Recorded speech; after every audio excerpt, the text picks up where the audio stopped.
Good afternoon, everyone. U.S. cows and pigs eating bakery rolls as the corn price surges.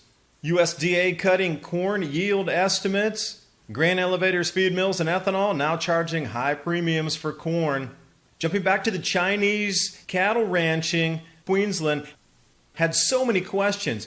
How did the Chinese know it was going to get wet? Well, when you look back at charts just like this, the Intertropical Convergence Zone shifting exactly over the same spots, they're going to be cattle ranching. It's nice to know cycles. And how prepared are you for emergencies and the crop losses in this grand solar minimum cycle? My Patriot Supply 2-week grab-and-go food crate with 92 servings or the 4-week food supply. 252 servings, the link's in the description box below. And it's a great way to give yourself peace of mind for changes swiftly coming in the future. Going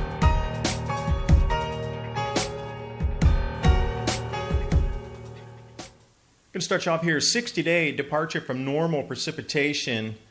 This ended the last week of June. Gives you a good indication of where the crops, when they were planted, were having much difficulty getting started. And since that point, it's just been baking weather or more floods. We take a look at the corn acreage loss risk.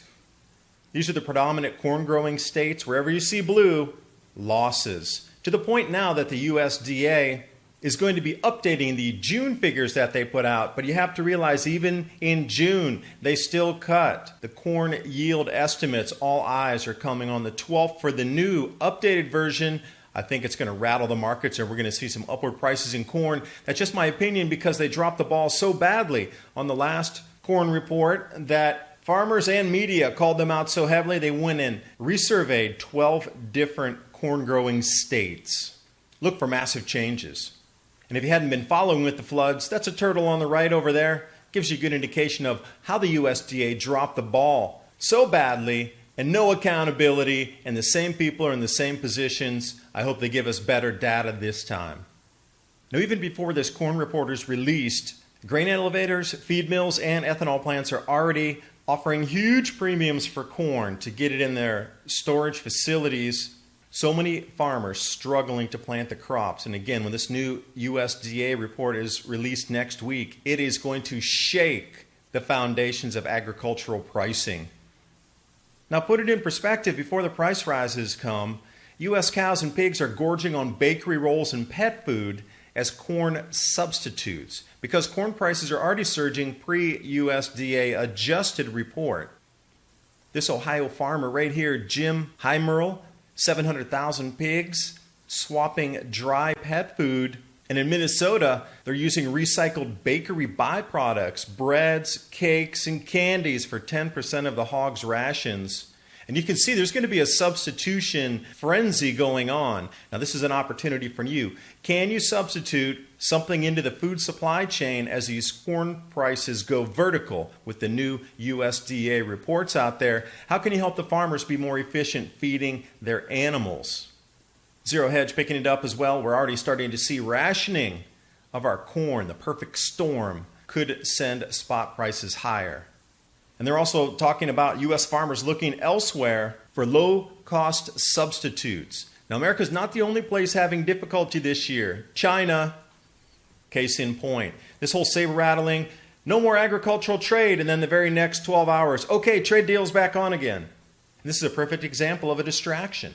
I mean, half the world that heard the news, China's going to cut off all agricultural imports from the United States, they probably didn't get the follow-up articles. So when you talk to them in 6 months, they'll say, oh, prices are up because China was doing something with American agriculture. Oh, you didn't get the memo that the trade deal was on 12 hours after they said it was off. Anyway, taking a look at the sale and shipment of pork to China. The bottom red ... line is the 3-year average. That solid red line is where China is, 4x almost above the average. Swine flu decimating pork. And they're trying to play games like, oh, we don't need your food. The armyworm ravaged crops in China. They're looking at a full 35% loss of their corn crop this year across China. And wherever you look, there are distractions. But again, it would make sense that China was going out looking for other areas to produce food. I tagged on this article the day before yesterday about 50,000 cows. Chinese are going to start cattle ranching in a drought area now, northern Queensland, right here on the map for you, yellow pin. And as I was explaining through the article, I said these drainage basins here are going to start filling up, especially on the west down to the edge of the circle there. That is going to come in right to a river basin that will begin to fill. And there were so many questions on how did they even know, or how could you even anticipate that these areas that are in drought would refill again? And I said, oh, let me take you to my new report, Winter is Coming. I even had this as a slide, how the Indonesian and Northern Australian intertropical convergent zone patterns shift during a grand solar minimum, bringing more rainfall. Now, who would have known that except people who study cycles? Winter is coming, cycles of change and transition. Any of you who are supporting me on Subscribestar and Patreon, I've already delivered this to your email box. Please check for the presentation along with the MP3 that accompanies the 112 slides. And those of you who are interested in purchasing the report, along with the MP3, the link's in the description box below, as well as links to Climate Revolution, my new book. I've been busy these last couple of months putting out content, and it all has incredible relevance as we move deeper into the grand solar minimum, so you can see the geopolitical and the economic plays and why apparently random happenstance is going on across the planet. Not really if you understand the cycles. It's more like a chess piece being positioned for the changes.